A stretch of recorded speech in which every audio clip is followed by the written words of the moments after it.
ನಮಸ್ಕಾರ.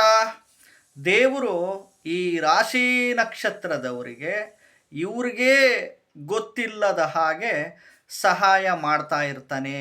ಇವರು ಮಾಡುವ ಉದ್ಯೋಗದಿಂದ, ಇವರು ಮಾಡುವ ವ್ಯಾಪಾರದಿಂದ, ಇವರು ಮಾಡುವ ಕೃಷಿ ವ್ಯವಸಾಯದಿಂದ, ಇವರು ಯಾವುದೇ ಕೆಲಸವನ್ನು ಮಾಡಲಿ, ಯಾವುದೇ ಕ್ಷೇತ್ರದಲ್ಲನ್ನ ಇರಲಿ, ಎಸ್ಪೆಷಲಿ ಈ ರಾಶಿ ನಕ್ಷತ್ರದವರಿಗೆ ದೇವರು ಇವ್ರಿಗೇ ಗೊತ್ತಿಲ್ಲದ ಹಾಗೆ ಖಂಡಿತವಾಗ್ಲೂ ಸಹಾಯ ಮಾಡ್ತಾನೇ ಇರ್ತಾನೆ.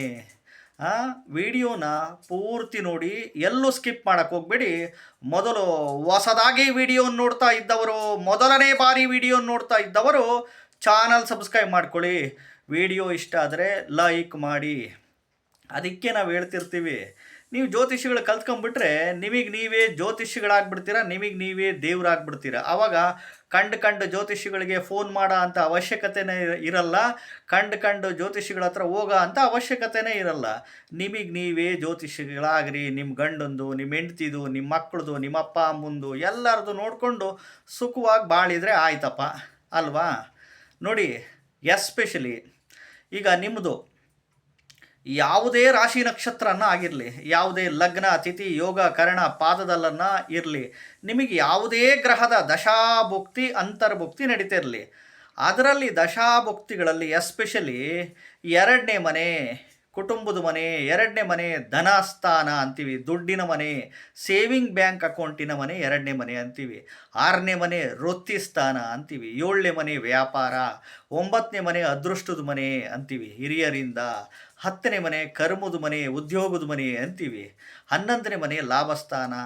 ದಶಾಭುಕ್ತಿಗಳಲ್ಲಿ ಎರಡನೇ ಮನೆ, ಆರನೇ ಮನೆ, ಏಳನೇ ಮನೆ, ಒಂಬತ್ತನೇ ಮನೆ, ಹತ್ತನೇ ಮನೆ, 11ನೇ ಮನೆ ಬಂದುಬಿಟ್ರೆ, ಜೊತೆಗೆ 4ನೇ ಮನೆಯೂ ಬಂದುಬಿಡ್ತೆ ಅಂತಂದರೆ ಸಿಕ್ಕಾಬಟ್ಟೆ ನಿಮಗೆ ದುಡ್ಡು. ನೀವು ಮಾಡುವ ಉದ್ಯೋಗದಿಂದ, ಯಾವುದೇ ಉದ್ಯೋಗ ಆಗಿರ್ಬೋದು, ಯಾವುದೇ ವ್ಯಾಪಾರ ಆಗಿರ್ಬೋದು, ಯಾವುದೇ ಕೃಷಿ ವ್ಯವಸಾಯದಿಂದ ಆಗಿರ್ಬೋದು, ಅದಕ್ಕೆ ಹೇಳ್ತಿರ್ತೀವಿ ನಿಮ್ಮ ಆಯ್ಕೆಗಳು ಸರಿಯಾಗಿರಬೇಕು. ಉದ್ಯೋಗದ ಆಯ್ಕೆ, ವ್ಯಾಪಾರದ ಆಯ್ಕೆ, ಕೃಷಿ ವ್ಯವಸಾಯದ ಆಯ್ಕೆ ಸರಿಯಾಗಿದ್ದಾಗ, ಜೊತೆಗೆ ಈ ದಶಾಭುಕ್ತಿಗಳಲ್ಲಿ ಮನೆಗಳೆಲ್ಲ ಆಪ್ರೇಟ್ ಆದರೆ ಖಂಡಿತವಾಗ್ಲೂ ದುಡ್ಡು ಬಂದೇ ಬರುತ್ತೆ.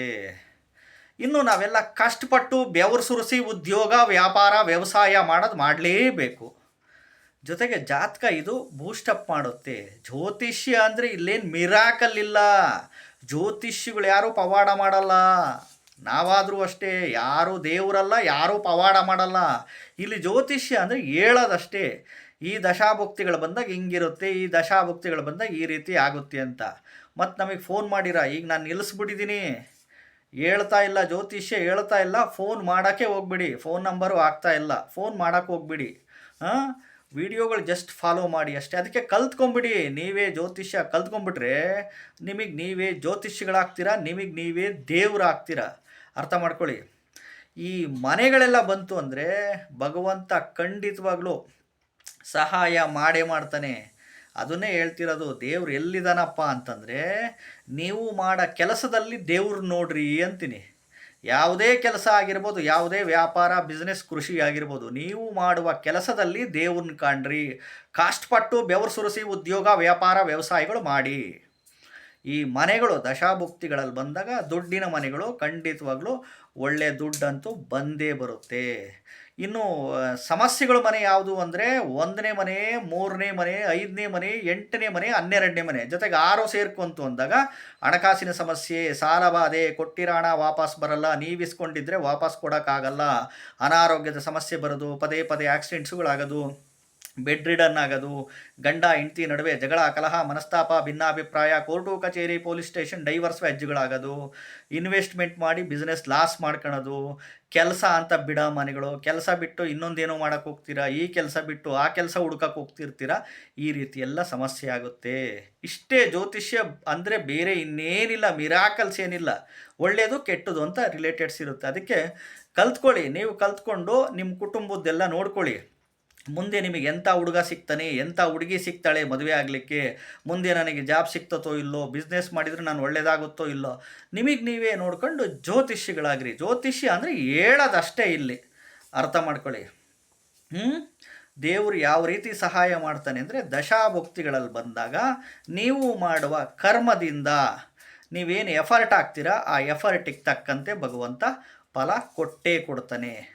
ಆ ದಶಾಭುಕ್ತಿಗಳಲ್ಲಿ ಬಂದಾಗ ನಿಮ್ಮ ಒಂದು ಉದ್ಯೋಗದ ಆಯ್ಕೆ, ವ್ಯಾಪಾರದ ಆಯ್ಕೆ, ಕೃಷಿ ವ್ಯವಸಾಯದ ಆಯ್ಕೆಗಳು ಸರಿಯಾಗಿರಬೇಕು. ಹೊಸದಾಗಿ ವಿಡಿಯೋ ನೋಡ್ತಾ ಇದ್ದವರು, ಮೊದಲನೇ ಬಾರಿ ವಿಡಿಯೋ ನೋಡ್ತಾ ಇದ್ದವರು ಚಾನಲ್ ಸಬ್ಸ್ಕ್ರೈಬ್ ಮಾಡ್ಕೊಳ್ಳಿ. ನಮಸ್ಕಾರ.